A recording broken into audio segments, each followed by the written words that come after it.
परमेश्वर ने सृष्टि बनाया, सृष्टि में सब कुछ बनाया और परमेश्वर ने मनुष्य को बनाया। सृष्टि पूर्ण तब हुई जब मनुष्य की सृष्टि हुई, जब मनुष्य का निर्माण हुआ। सृष्टि में सब कुछ बना तो दिया, लेकिन सृष्टि का पूर्णता तब हुआ जब मनुष्य को बनाया गया। तो मनुष्य को बनाने के बाद हम सब जानते हैं, हमने उस पर थोड़ा विचार भी किया था, परमेश्वर का मनसा क्या है मनुष्य को बनाने का। मनुष्य परमेश्वर के साथ अच्छा संबंध रखे, हमेशा परमेश्वर से वो बातचीत करे।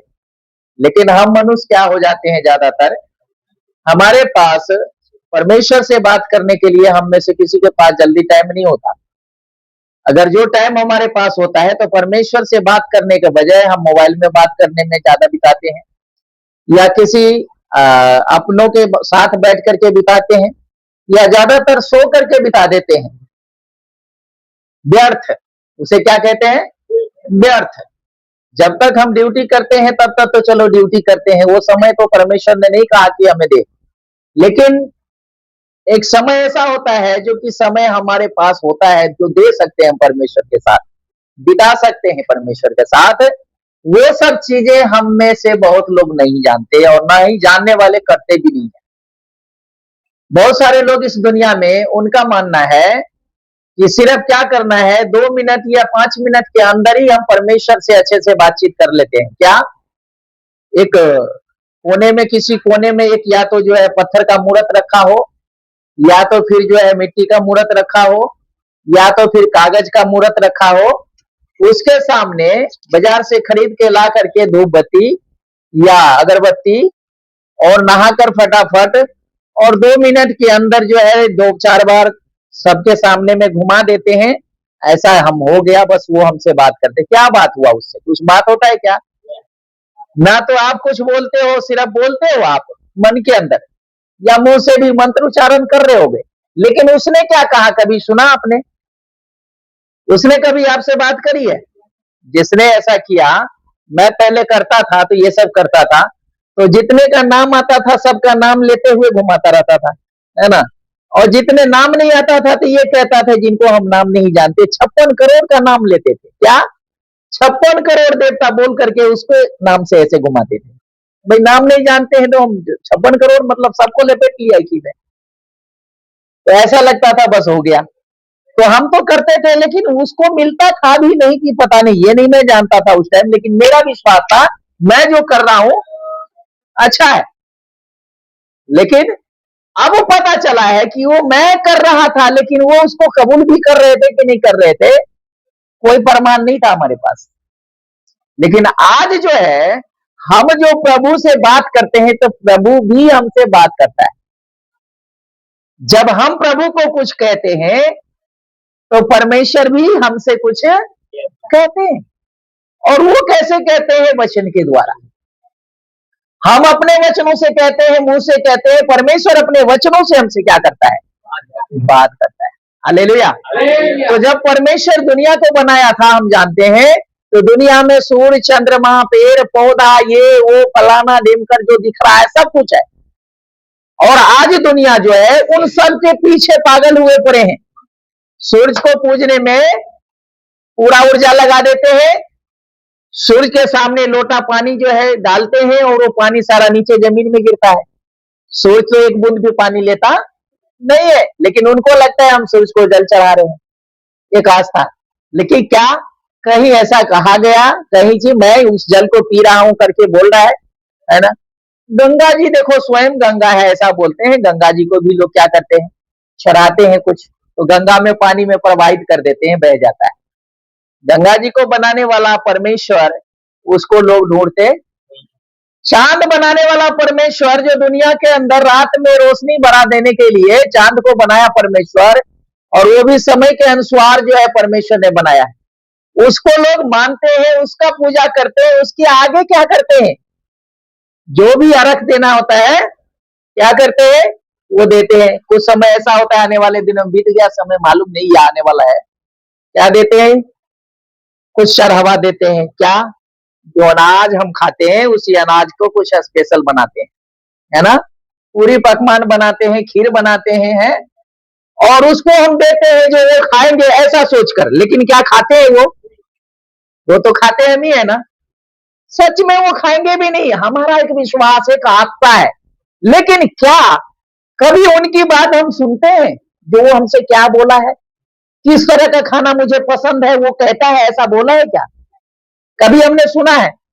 लेकिन सच में हमारा परमेश्वर प्रभु महान जो है, हम जिसका आराधना करते हैं, वो ये कहता है कि क्या मैं बैल का मांस खाऊं या बछड़े का खून पीऊं? मैं वो परमेश्वर नहीं हूं, मुझे नहीं चाहिए ये सब चीज।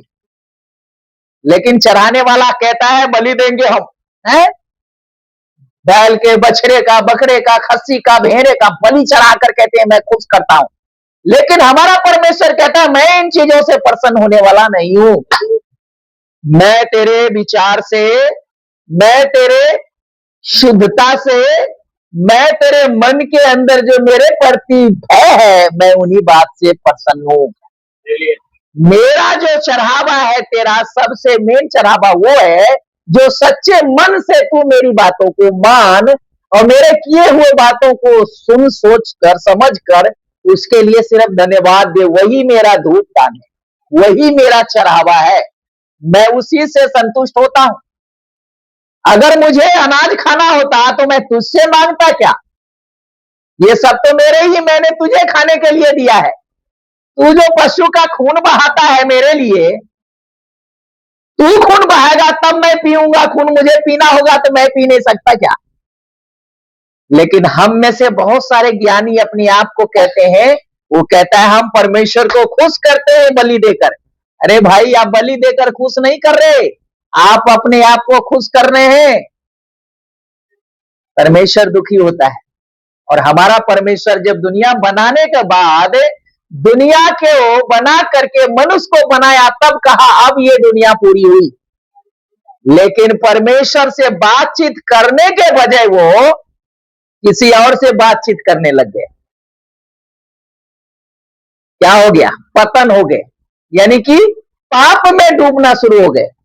जब परमेश्वर की बातों को मानना या सुनना या बात करना मनुष्य छोड़ दिया, जिस आदम को परमेश्वर वाटिका में बनाया और रखा, उस आदम ने परमेश्वर से जब उस शुद्ध मन से, उस पवित्रता से बात करना बंद हो गया, तो मनुष्य क्या हो गए? पापी हो गए, पतन हो गया उसका।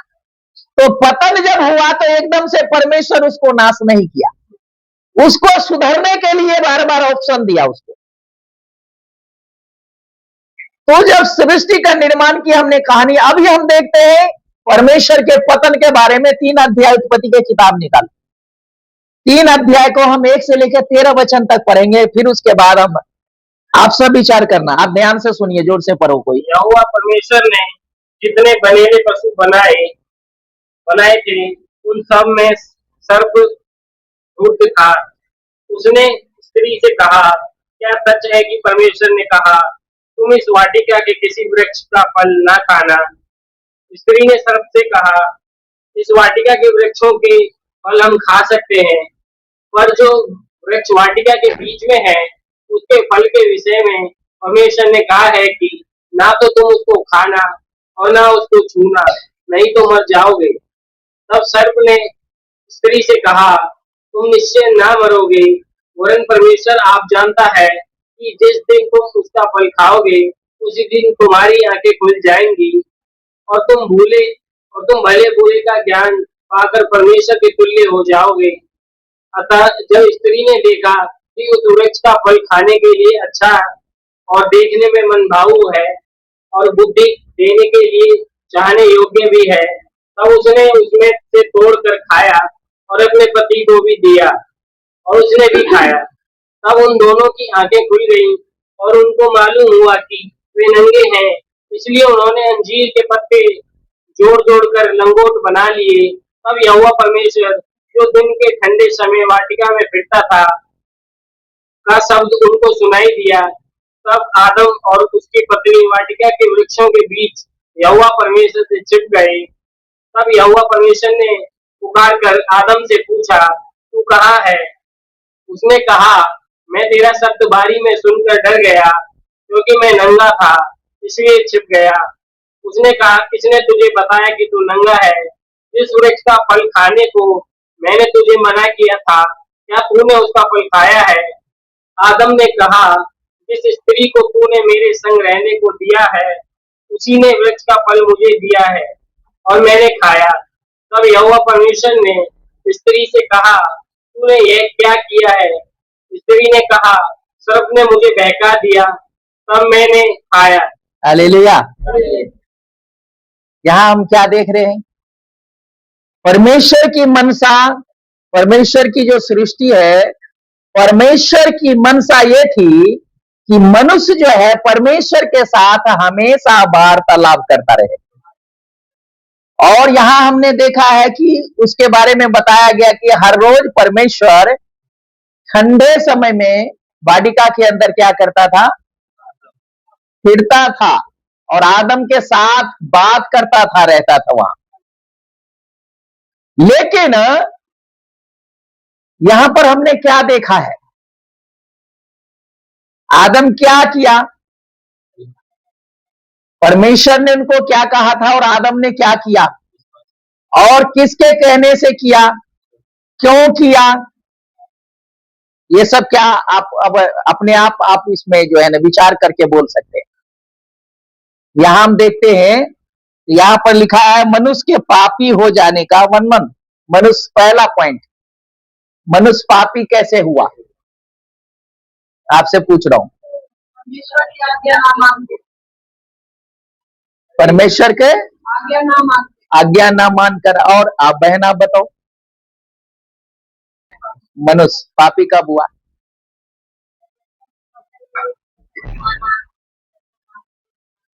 परमेश्वर के बात को नहीं माना, वही बात।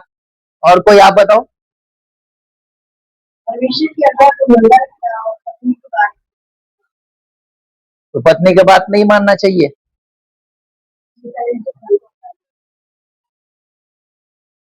सर पापी वो जब बना, जब उसने ये बोला कि तेरी बनाई हुई परमेश्वर द्वारा मैंने फल खाया। परमेश्वर की ही इच्छा लगाने के लिए उसने किसे बनाया ना, उसी ने मुझे खाने को फल दिया, इसीलिए मैंने चतुराई। चतुराई क्या आ गया? चतुराई आ गई। पॉइंट नोट करने वाली पॉइंट है ना?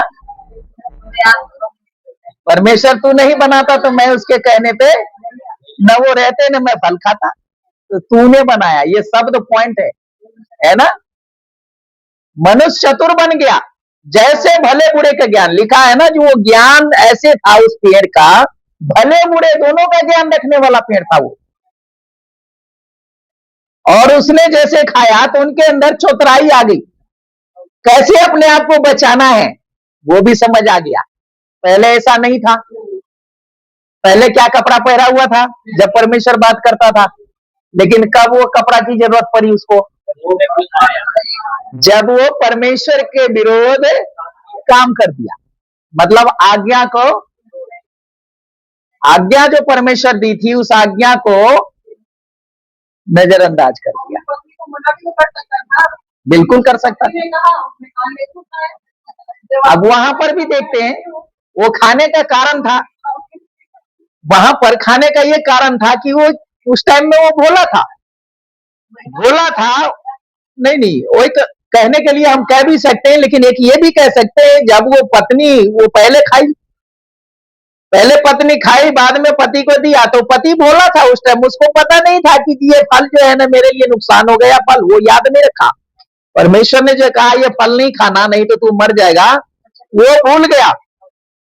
लेकिन एक भोलापन में आकर के परमेश्वर ने पत्नी मेरे लिए बनाया है तो मेरे सहयोगी है, वो मेरे अच्छे के लिए सोचेंगी, तो ये सोच करके चल कोई बात नहीं, इसकी बात को मान लेते हैं क्योंकि पत्नी मेरे साथ हमेशा रहती है।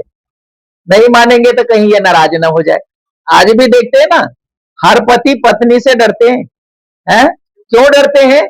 नाराज ना हो जाए। खाना नहीं देगी चलेगा, लेकिन नाराज नहीं होना चाहिए। नाराज हो गई तो बड़े बड़े गोले दागते हैं।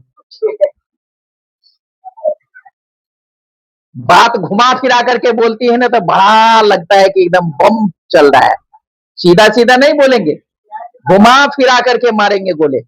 तो इसीलिए परमेश्वर जो है बनाया तो था सहयोगी ही, लेकिन थोड़ा सा वहां पर क्या हुआ, हालांकि वो भी पत्नी को प्यार कर रहे तभी तो दे रहे थे पति को, नहीं तो वो अपने खा लिया, बस मुझे जरूरत नहीं पति को देना, मैं ही बनूंगी, है मैं ही ज्ञानवान बनूंगी, मैं ही परमेश्वर के बराबर हो जाऊंगी, ऐसा भी सोच सकती थी ना।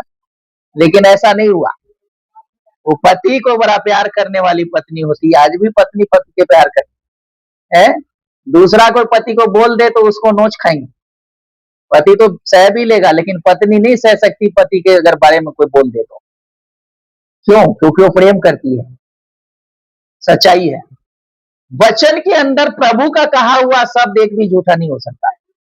पति पत्नी का रिश्ता परमेश्वर का बनाया हुआ रिश्ता है, और उसने साफ बाइबल में हम पढ़ते थे, लिखा है माँ बाप को छोड़ देगा लेकिन पति पत्नी को नहीं, एक दूसरे को छोड़ेंगे। ये बड़ी बात है। ये क्या है? ना समझ के लिए ये लड़ाई का बात होगा। वो कहेंगे देखिए कैसा उल्टा सिखाता है, ये बाप से माँ से अलग करता है। बस एक ही बात को सुनने के बाद ऐसा कहेगा, लेकिन आगे उसको पता हो चाहे ना हो। वो कहते तो गलत सिखाई जाता है बच्चों को, है ऐसा भी सोचते बोलते हैं, लेकिन ऐसा नहीं है। बच्चे के बारे में बोला है जो अपने माता पिता को अगर आदर नहीं करता है तो गले में चक्की का पाट बांध करके गहरे नदी में डाल देना चाहिए, ऐसा भी शब्द बोला है। बच्चे को लेकर के माता पिता का विरोध अगर करता है तो वो बात अभी उसको पता नहीं होगा जो ये सुनेगा। पत्नी को लेके पति को माँ बाप को छोड़ देंगे लेकिन पत्नी के साथ मिले रहेंगे, ये सुनकर के विरोध करेंगे, कहेंगे ये ऐसे ही सिखाते हैं यहाँ पे उल्टा। इसीलिए तो बाइबल कहती है अधूरा ज्ञान कभी भी धोखेबाजी है ना। सांप को आपको पता है ना, सांप को अगर यदि आप मारना है तो पूरे तरीके से मार दो, अधमुआ करके मत छोड़ो, तो बड़ा खतरनाक है ना। उसको मारना तो सांप को मारो मत, अगर मारो तो एकदम से मार ही डालो। अधमुआ अगर कर दिए तो वो कभी भी किसी को भी नुकसान कर सकता है। तो इसीलिए कहता है अधूरा ज्ञान सांप के जहर के जैसे होता है। हालेलुया। तो ज्ञान होना चाहिए। यहाँ पर हम देख रहे हैं पतन कैसे हुआ। मनुष्य, पतन का मतलब है मनुष्य पापी हो जाना, मतलब पतन का मतलब दूर हो जाना, खत्म हो जाना। खत्म बोले तो आत्मिक तरीके से मर गया। आदम को परमेश्वर ने बोला जब तू फल खाएगा तो तू मर जाएगा, तो शरीर से नहीं मरा, वो आत्मा मर गई उसके अंदर। जो परमेश्वर का उपस्थिति का आत्मा था वो हट गया उसके जीवन से, मर गया वो शरीर। शरीर में एक मनुष्य और मनुष्य के अंदर एक आत्मा है, जो आत्मा शरीर को चला रही है, बस वो है। आदम उस टाइम से क्या बन गया? पापी बन गया, और पाप के कारण आदम को उस वाटिका से निकाल दिया गया। जो खुशी और आनंद थी, उस आनंद और खुशी से उसको क्या कर दिया गया? वंचित कर दिया गया। क्यों किया गया? क्योंकि परमेश्वर की आज्ञा के विरोध काम किया उसने। आज एक माता पिता जो बच्चे को पाल पोस करके बड़ा करता है, पैर पे खड़ा करता है, और वो माता पिता के विरोध बच्चे करने लग जाए, तो आज भी माँ बाप बच्चे को कहते हैं निकल जा घर से, जहां दुनिया बहुत बड़ा है कहीं भी अपना रह ले, लेकिन यहां नहीं रहने देंगे तुझे थोड़ी देर के लिए। नाराज होते हैं माँ बाप। लेकिन जब बच्चे उस टाइम उनकी बात मार करके वहां से निकल जाते हैं, तो बाद में उनके लिए प्रयत्न करते रहते हैं। माँ बाप सोचते रहते, विचारते रहते हैं, खबर मिल जाए किधर से बच्चे का कहाँ है पता नहीं, जरा उनके बारे में सूचना मिल जाए, समझ इतना भी दुखी हुआ हो तब भी दिल बिल्कुल जो है ना उसको बिल्कुल ही अलग नहीं करेगा, लेकिन याद में रखेंगे हमेशा। परमेश्वर भी ऐसा ही किया। हालेलुया। परमेश्वर वाटिका से आदम को तो निकाल दिया, लेकिन छोड़ा नहीं।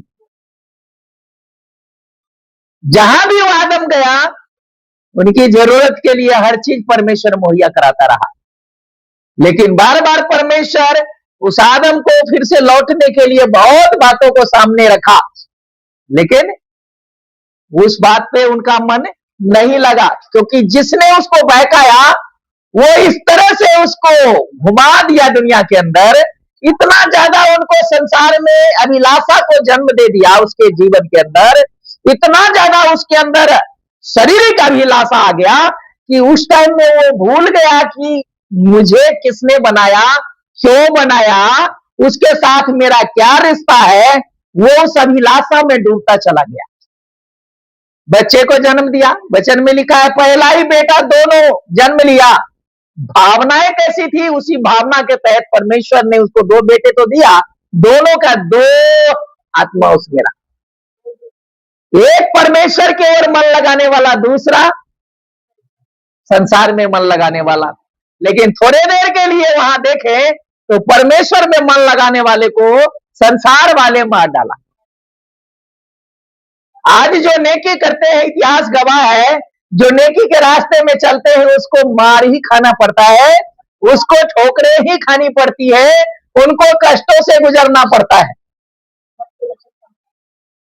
ये इतिहास गवाह है, पूरी हिस्ट्री उठा के हम पढ़ लें इतिहास का, जो नेकी किया है उनको दुखों का सामना करना पड़ा है।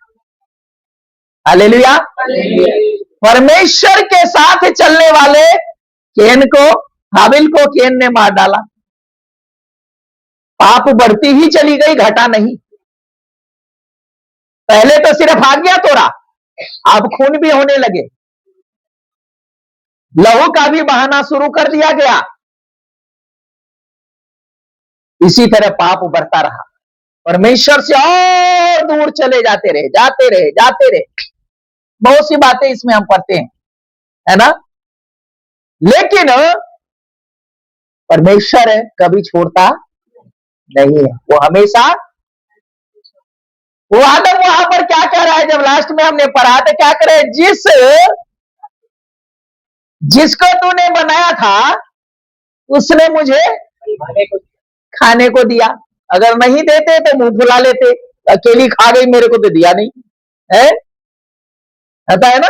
आज ऐसा हो सकता है, अगर यदि पत्नी खा ले कोई चीज, पति को मालूम हो, और पति उस चीज को अगर उसको ना पूछे पत्नी, तो पति के मन के अंदर देख ऐसी है स्वार्थी, एक बार पूछी नहीं, खा गई है।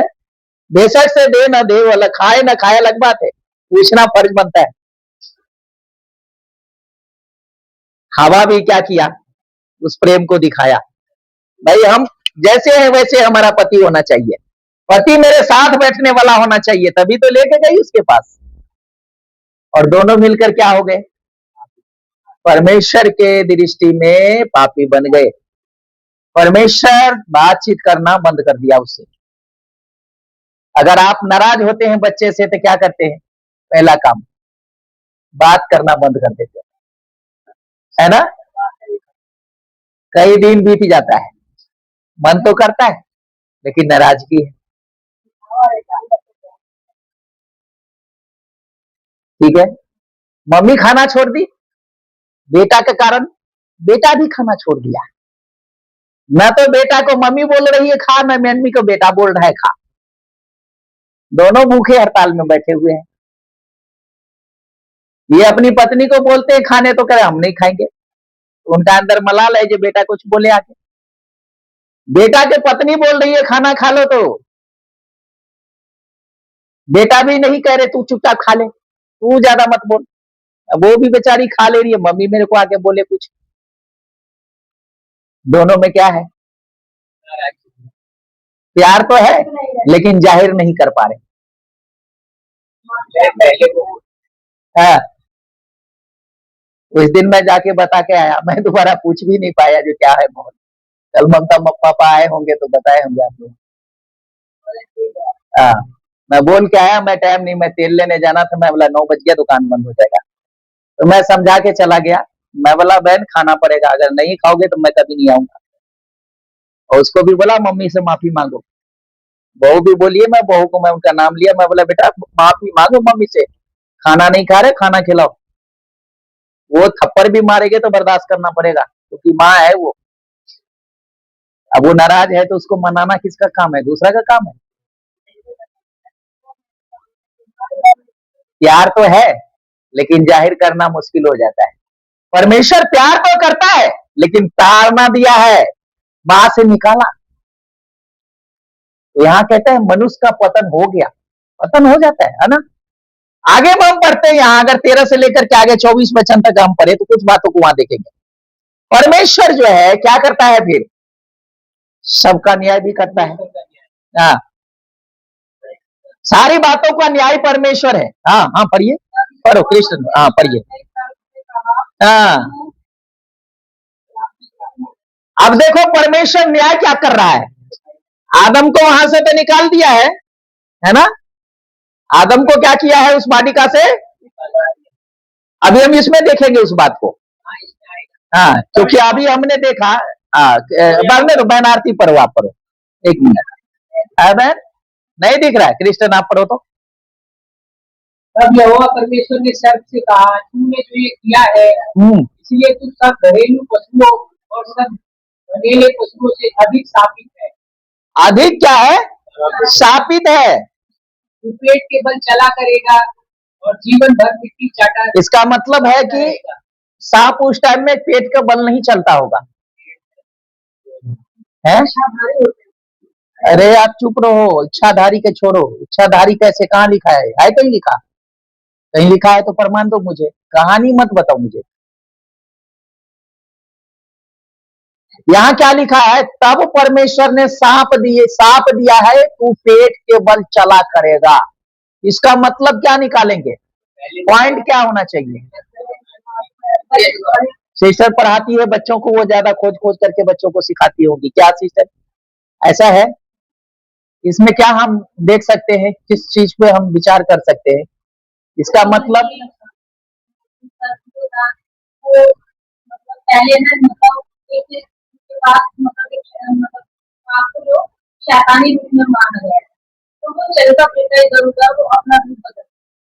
वो शैतान जो है एक लूसीफर को दिखाता है, जो बाइबल कहती है, ठीक है?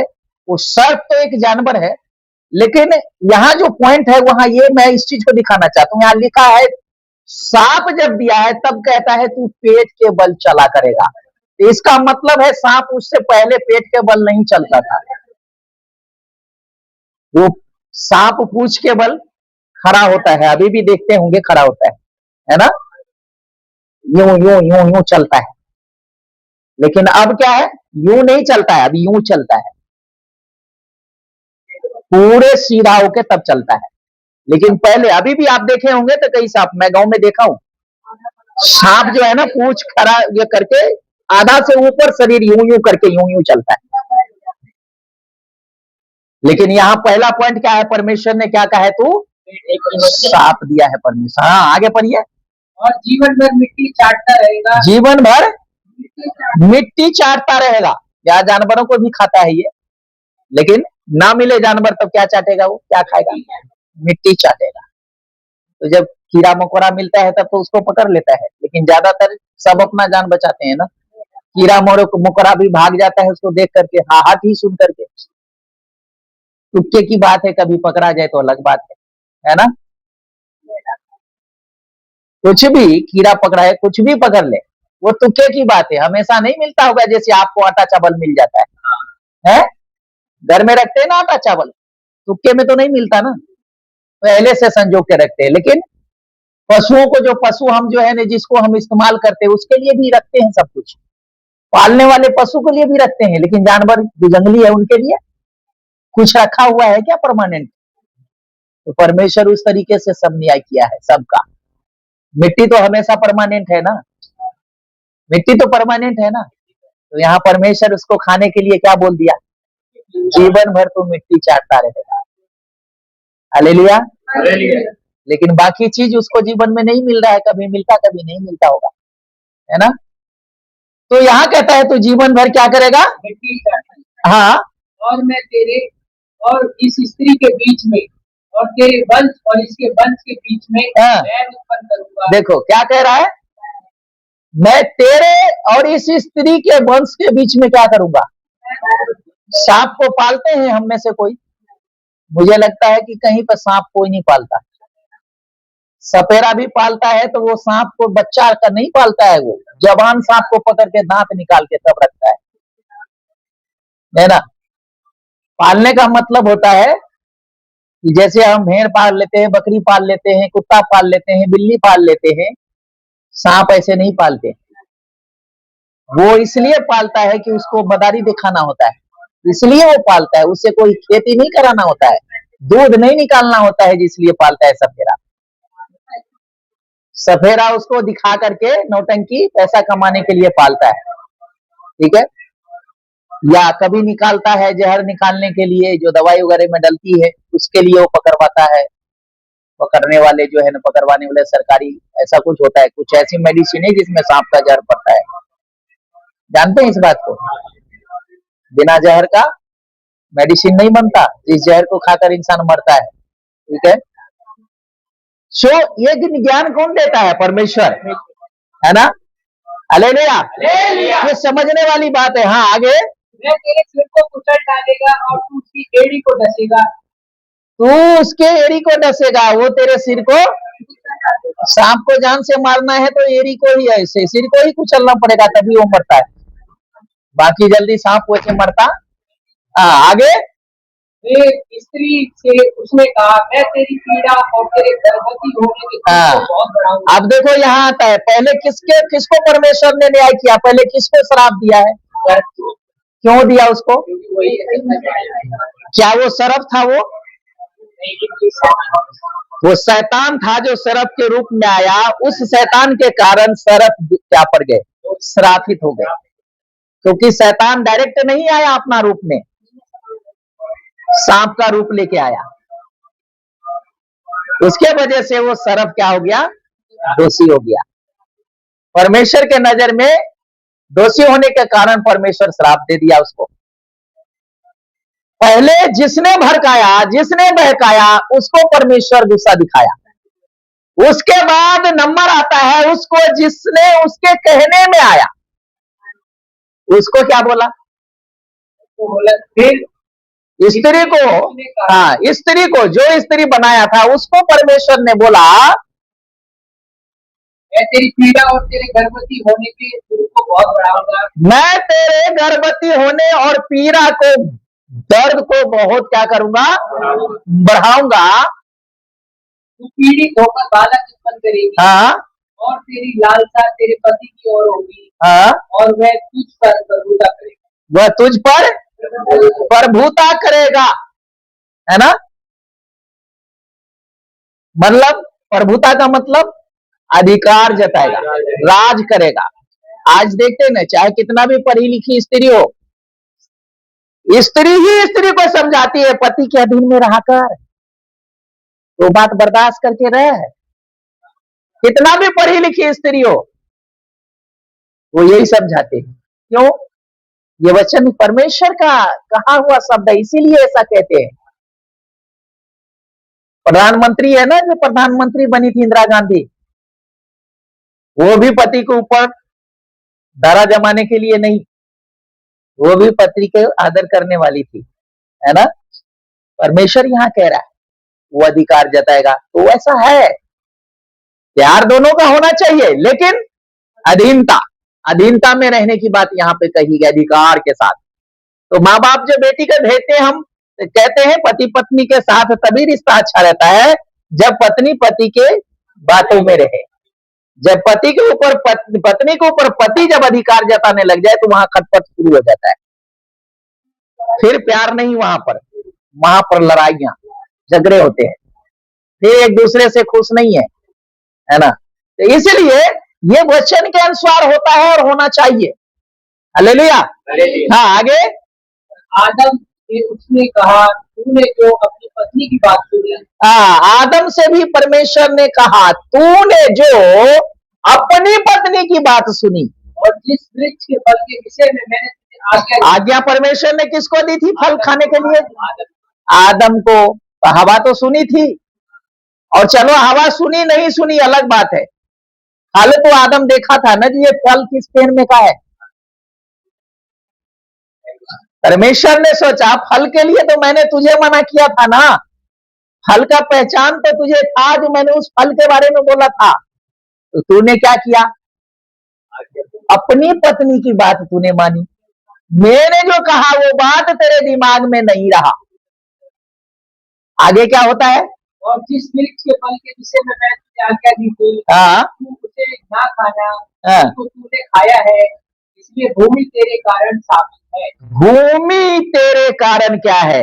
क्यों ऐसा शब्द क्यों बोला परमेश्वर? भूमि तेरे कारण, क्योंकि परमेश्वर दूसरा आदम को बनाने वाला नहीं था, उसी आदम से दुनिया को भरने वाला था। इसीलिए वो पूरी भूमि के ऊपर राज करने वाले एक ही आदम, और वो आदम पाप करने का कारण भूमि पे हर एक इंसान को परमेश्वर कहता है वो श्रापित हो गया। जितना आएगा सब श्रापित होगा, क्योंकि आम के पेड़ से आम ही पैदा होता है, बबूल के पेड़ से पाप तुम में आया और तुमसे ही वंशावली आगे बढ़ेगी, और वो जितने आएंगे सब पापी ही होंगे। इसलिए तेरे कारण आने वाला संतान भी श्रापित हो गया। कहता है भूमि तेरे कारण श्रापित है। तू उसकी पर जीवन भर दुख के साथ खाया करेगा। तो उस भूमि के जो उपज है जीवन भर दुख के साथ खाया करेगा। आज देख रहे हैं ना, पैदा कहीं होते हैं, कमाने कहीं जाते हैं, है किया हुआ पैसा भी टाइम पे मिलता नहीं, अगर मिल भी जाता है तो आ करके उसको भी कपट करके हम जिम में खाने का मन है पनीर तो कहते हैं रहने देते हैं। आज क्या है, बिना पनीर से काम चला लेते हैं। क्या है ये, दुखी तो है। के साथ महावादिका में क्या था, जो मन होता था तुरंत तोड़ा और खाया, जो मन हुआ उठा के खाया। लेकिन अब क्या है, घर में 4 लोग हैं, एक सब्जी कोई पसंद नहीं है अगर यदि, तो दूसरा सब्जी किसी को पसंद है। तब नहीं पसंद है तो आप 4 लोगों के कारण भाई अब अकेला तो अलग अलग बनेगा नहीं, जीव को किसी तरह रोक कर मना करके चल खा लेते हैं। क्या है ये दुखी तो है ना। कहता है जीवन भर तू क्या करेगा, दुख के साथ खाना है। दुख के साथ खाया करेगा खाना। हालेलुया। देखो ये परमेश्वर का सारी बात जो है आज दुनिया में जो दिख रहा है ये सब हो रहा है। आगे, और वह तेरे लिए कांटे और ऊंट कटारे उगाएगी। तेरे लिए कांटे और ऊंट कटारे उगाएगी, और तू खेत की उपज खाएगा। और तू खेत के उपज खाएगा। कांटे ऊंट कटारे का मतलब क्या है, कांटे ऊंट कटारे के मतलब क्या है। आप जब खेत में फसल बोते हैं या कोई पौधा लगाते हैं तो मनसा क्या होता है आपका, खूबसूरत अच्छा फसल हो, लेकिन वो फसल आपके हिसाब से नहीं होता है, काना आड़ा टेढ़ा, है ना, छोटा बड़ा। उसमें खर इतना निकल आया कि एकदम वो दबता जा रहा है। अब उसको क्या करेंगे, घास उखाड़ने के लिए मेहनत करना पड़ेगा, पानी खाद ये सब डालना पड़ता है। लेकिन फिर भी इतना लागत के बाद भी वो खुश नहीं हो पाते, उतना अच्छा दिखाई नहीं देता फसल। इसलिए कहता है तू कांटे ऊंट कटारे। इस तरीके से मतलब वो खुशी वो आनंद से आपको वो फसल भी नहीं मिलेगी। मेहनत तो करोगे लेकिन फल तुम्हें मेहनत के हिसाब से नहीं मिलेगी। नौकरी करने जाते हैं, तनख्वाह जितनी होती है संतुष्ट होते हैं उस तनख्वाह से, नहीं होते संतुष्ट। मन में होता है कि और बढ़ के मिलना चाहिए, क्योंकि महंगाई बहुत है ना हर जगह। ये वचन के अनुसार ही हो रहा है, और इसका कारण एक ही है, परमेश्वर की अनाज्ञाकारिता। अगर आप आज्ञाकारिता में चल रहे हैं, परमेश्वर में आज इन बातों को अपने जीवन में लागू करते हैं, तो जो आपके पास है उसमें संतुष्ट होंगे आप। असंतुष्टि नहीं होगी आपके अंदर। असंतुष्टि तब महसूस होता है जब परमेश्वर से हट के सोचने लगते हैं, अरे कैसे होगा, कल हमारे घर में कैसे होगा, कैसे बच्चे के आगे भविष्य बढ़ेगी। परमेश्वर से हट के हम सोच रहे हैं, संसारिक तरीके से सोच रहे हैं। कर्म करो ना, परमेश्वर के साथ चलते रहो, कर्म करो, परमेश्वर करा देगा वो दिन ऐसा जो उनकी जरूरत होगी। हालेलुया। क्योंकि ये प्रमाणित परमेश्वर ने किया है हर एक के साथ। नहीं होते हुए भी बहुत कुछ आपको मिल जाता है। क्या ये काम नहीं है, ये परमेश्वर का अनुग्रह है, और आप उसके संतान के रूप में अपने आप को देख रहे हैं, इसलिए हुआ। अगर आप वहां पर भी हटकर सोच रहे हैं ना, तो आप दबे रहेंगे सबके एहसानों के तले। नजर उठा करके उसके सामने बात करने की हिम्मत नहीं होगी जो मेरी ऊपर उसने एहसान किया। लेकिन अगर परमेश्वर के तले दबे रहेंगे तो आप वहां एहसान के तले दबेंगे नहीं, बल्कि खुश होंगे और खुश होकर के और उनके साथ करीब हो जाएंगे। जो आपने आपको एहसान किया, वो एहसान नहीं चाहेगा, वो आपके साथ प्यार चाहेगा जिसने आपके साथ किया है एहसान। हालेलुया। समझ रहे हैं मेरी बात? आगे। और अपने माथे के पसीने की रोटी खाया करेगा, हाँ, और अंत में मिट्टी में मिल जाएगा। सब कुछ बोला और लास्ट में क्या बोलता है? मिट्टी में मिल जाएगा। हालेलुया। अंत में क्या हो जाएगा? मिट्टी में मिल जाएगा, मिट्टी में मिल जाएगा। क्योंकि तू उसी में से निकाला गया। क्यों मिलेगा मिट्टी में? क्योंकि तू उसी में से निकाला गया है। मिट्टी तो है और मिट्टी में से मिल जाएगा। मिट्टी तो है और मिट्टी में ही, मिल जाएगा। तो मिट्टी में मिल जाएगा। ये तो सच्चाई दिखाया है परमेश्वर। और आगे, आदम ने अपनी पत्नी का नाम हव्वा रखा, क्योंकि जितने मनुष्य जीवित हैं उन सब की आदि माता वही हुई। और जितने मनुष्य जीवित है उन सब के आदि माता, आप और मेरे आदि माता कौन है? हम किसके संतान में गिने जाते हैं? आदम के संतान। लेकिन अभी हम, जिसने ग्रहण कर लिया प्रभु को, जिसने अपने जीवन में यीशु को सच्चे मन से ग्रहण किया, अभी हम किसके संतान हैं? अब्राहम के संतान। किसके संतान है? अब्राहम के संतान है। आदम के संतान पापी है। दुनिया आदम के संतान है। जो आज भी मसीह को ग्रहण नहीं किया, वो सब आदम के संतान है। लेकिन हम जो है उस आदम से हटकर हमारा जन्म अब्राहम के संतानों में हो गया। कारण इसका एक ही है कि हम विश्वास करते हैं। हालेलुया। विश्वास के कारण अब्राहम को परमेश्वर ने कहा, तो विश्वासियों का मूल पिता होगा। किसका पिता होगा? मूल। विश्वास करने वालों को मूल पिता होगा। विश्वास करने वालों, दुनिया नहीं करती ना विश्वास, तो किसका संतान है? आदम का संतान है। आज उसको देख लो तो शांति नहीं है। सब कुछ उसके पास होते हुए भी वो निराश है, हताश है, घबरा रहे हैं। अभी भी वो दुनिया में दौड़ रहे हैं। लेकिन आप और हम अगर प्रभु के साथ अपना रिश्ता अच्छा बना लिए, तो जहां है संयमी के साथ, शांति के साथ है। थोड़ा है या ज्यादा है, संतुष्ट है, निराशा नहीं है, आशा है, विश्वास है। हालेलुया। इसलिए हम किसके संतान हो गए? अब्राहम के संतान। हालांकि अब्राहम के संतान इसलिए कहे गए, जो अभी हम आदम की बात कर रहे हैं इसीलिए, लेकिन है तो एक्चुअली में जो सही तरीके हम प्रभु के वचन अनुसार चल रहे, तो उसने अपना संतान होने का अधिकार दे दिया। हम परमेश्वर के संतान हैं। अब्राहम का संतान मतलब परमेश्वर का संतान। अब्राहम विश्वास योग रहा, तो जो भी आप और हम विश्वास योग है, तो उसके संतान के साथ हम परमेश्वर के संतान भी जाने जाते हैं। हालेलुया। लेकिन दुनिया में बाकी के लोग जो परमेश्वर को नहीं मानते, जो विश्वास योग नहीं है, विश्वास तो करते हैं लेकिन योग नहीं है, वो किसके संतान है? आदम के संतान है। और आदम ने पाप किया, तो आदम के द्वारा जितने संतान है वो सब क्या है? पापी है। उसको क्या चाहिए? पाप से क्षमा। और क्षमा तब मिलेगी जब वो अपनी पापों को मान लेंगे कि मैंने पाप किया। जब तक वो मानते नहीं कि मैंने पाप किया है, तब तक उसका क्षमा नहीं होगा। क्योंकि वचन में कहता है कि अपने मुंह से अपने बुराई को क्या करना? मुंह से अंगीकार करना, मन से विश्वास करना और भविष्य में पाप को त्याग करना, तो तेरे पाप को क्या कर दूंगा? मैं क्षमा करूंगा।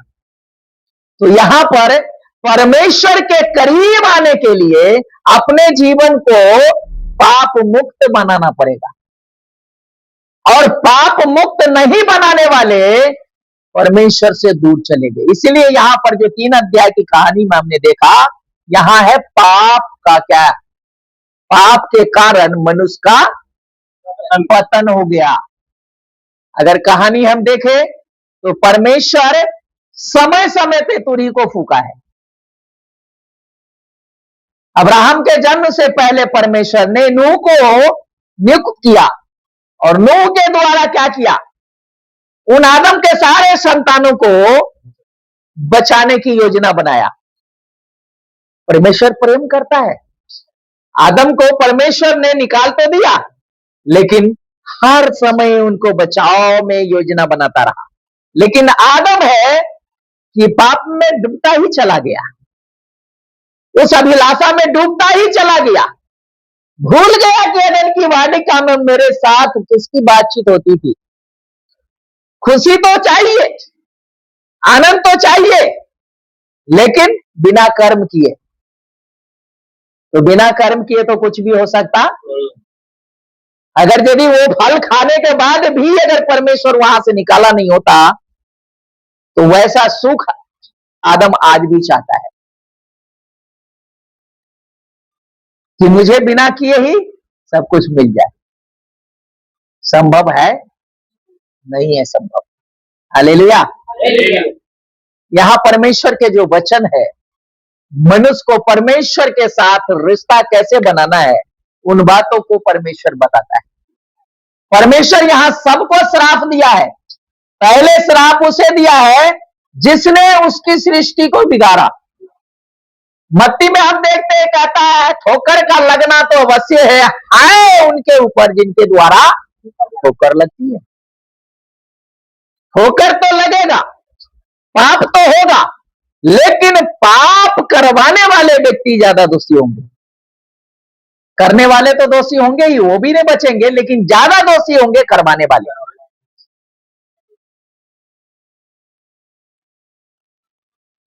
इसलिए परमेश्वर पहले सर्प को ही क्या किया है, सीधा निशाना बनाया। उसके बाद आया है सर्प की बातों को सुनने वाले पे। लेकिन आदम के पास शैतान नहीं गया है डायरेक्ट। शैतान ने किसको इस्तेमाल किया है, हवा को इस्तेमाल किया है। हालेलुया। आज भी यही चलता है। जो मजबूत है डायरेक्ट वहां उसके ऊपर हमला नहीं होता, उसकी कड़ी जो कमजोर होता है उसके ऊपर हमला होता है, ताकि क्या करे, कमजोर जगह पे जो हमला होता है तो पावरफुल जगह ऑटोमेटिक क्या हो जाए, कमजोर हो जाएगा। जिसको लेकर के हम चलते हैं, जिसको ज्यादा चाहते हैं, उसी के ऊपर शैतान अटैक करता है। जब शैतान अटैक करेगा, ऑटोमेटिक मन में थोड़ा सा क्या आता है, घबराहट।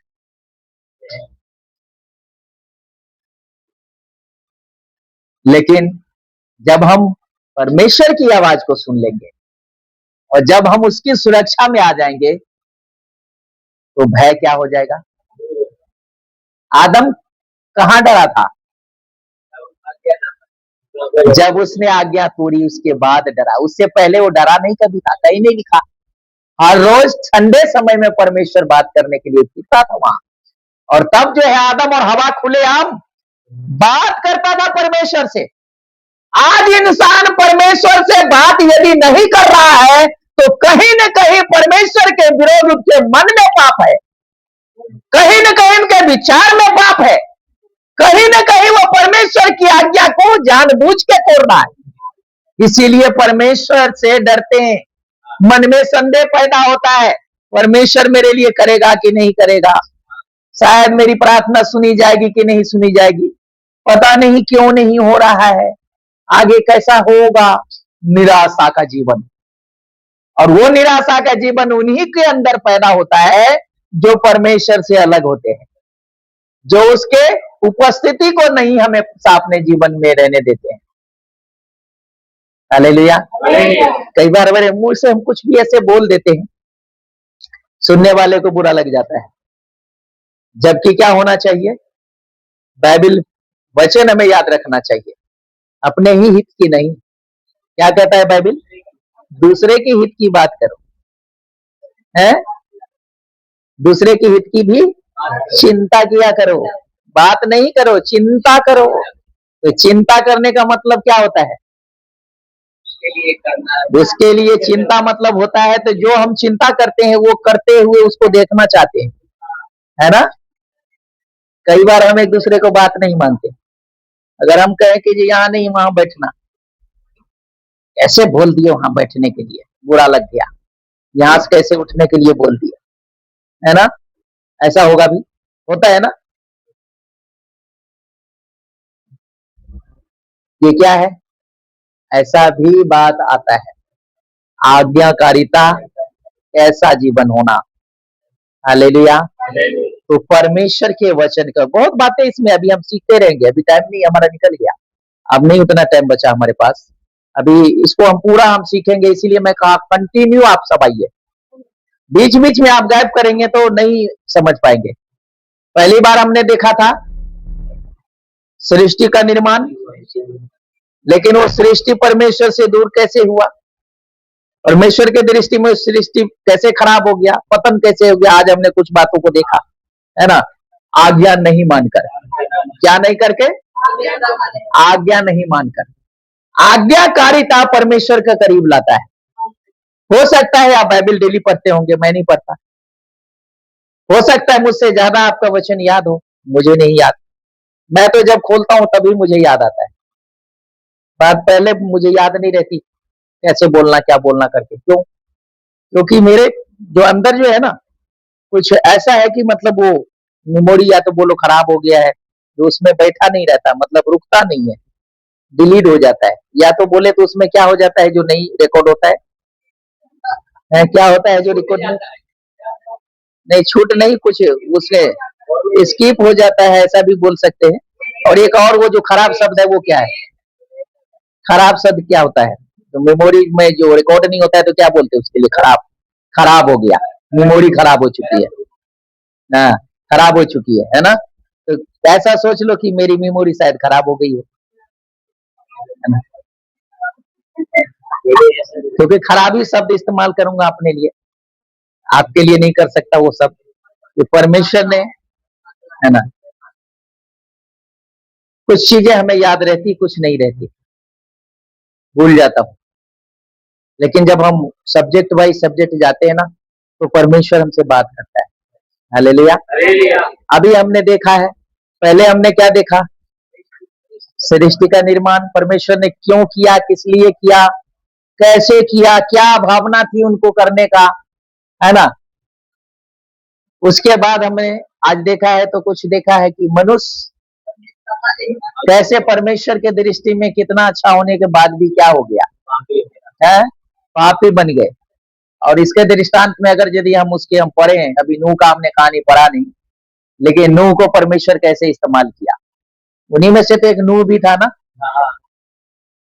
नूह को परमेश्वर ने इस्तेमाल किया, और नूह ने परमेश्वर की बात को माना, तो परमेश्वर की सारी आशीष उन्हें, वो संतुष्ट रहा। दुनियावी संसारिक धन उसको नहीं मिला, जो क्या नूह टाइम घर नहीं बना होगा, सबके पास घर था तो उसके पास भी हुआ ना घर, बिल्डिंग तो सबके पास होगी उस टाइम में, तो उसके पास भी होगी, चाहे छोटा हो या बड़ा हो। लेकिन वो सब छोड़ करके उसने क्या बनाया, परमेश्वर ने कहा जहाज बना, सब अपने घर को संवार रहे थे, घर में मजे कर रहे थे, लेकिन रात दिन वो कहाँ लगे हुए थे, जहाज बनाने में, उसको ठोकने में लगे हुए थे। वो किसकी आवाज को सुना, परमेश्वर को। इसीलिए वो संतुष्ट था उसमें कि मैं घर बना रहा हूं, तो इस घर बनाने का कारण जरूर परमेश्वर ने जो चाहा है, जो कहेगा वो उस हिसाब से लोग बचेंगे भी। और उनका मकसद यही था कि सब लोग इतने जो है ये सब बचाए जाए। वो सोचते हुए जहाज बनाया होगा, अपने रिश्तेदारों को देखता होगा, मेरी बहन है वो, मेरे भाई है वो, सब लोग आ जाएंगे, वो भावना ऐसा होगा उनका। लेकिन जब समय आया तो क्या हुआ, किसी ने बात मानी, नहीं मानी, सबने उल्टा ही उसका क्या किया, बेइज्जती करा। लेकिन सिर्फ उसके संतान जिसको उसने जन्म दिया था, है ना, बस वो संतान। और मैंने पहले बोला पति पत्नी में प्यार होता है, तो उनकी बहुएं, क्या बहू का माँ बाप होगा नहीं होगा, बहन भाई होगा नहीं होगा, कोई आया उनके साथ, तो कोई अपना रहा वहां, बताइए। अगर उसके अपने होते तो आते ना।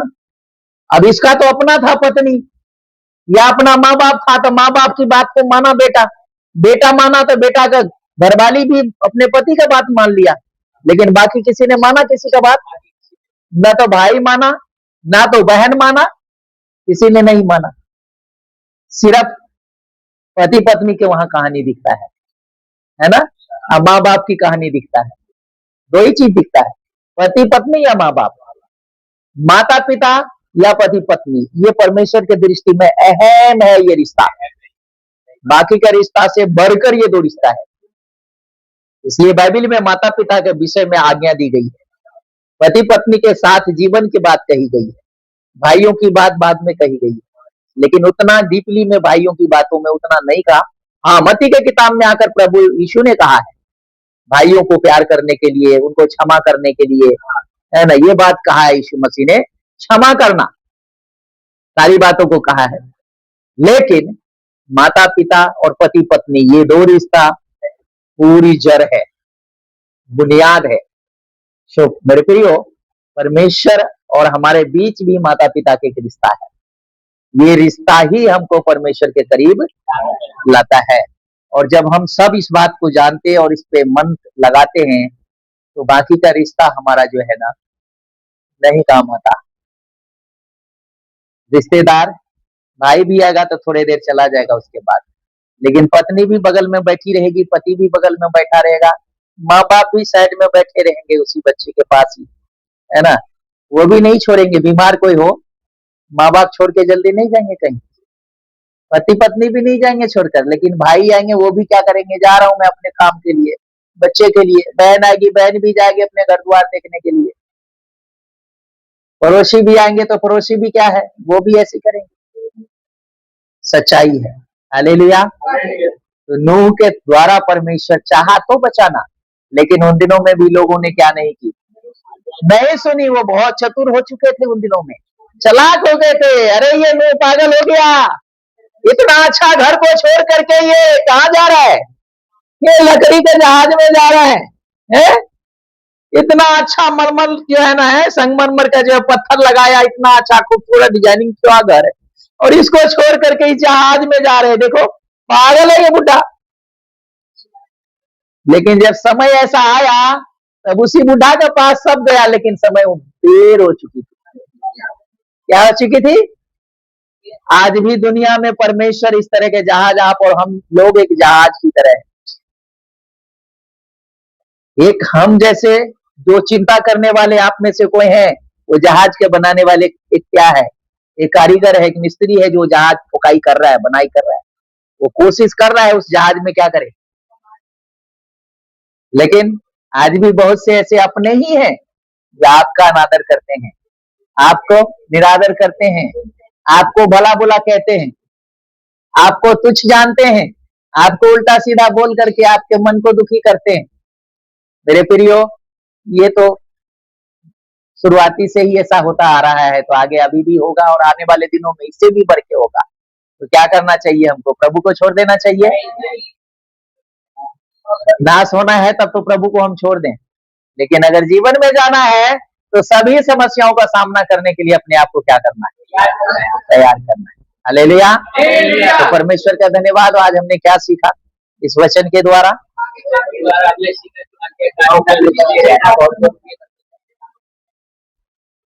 परमेश्वर के वचन के अनुसार आज्ञा पालन करके ही हम परमेश्वर के करीब आ सकते हैं।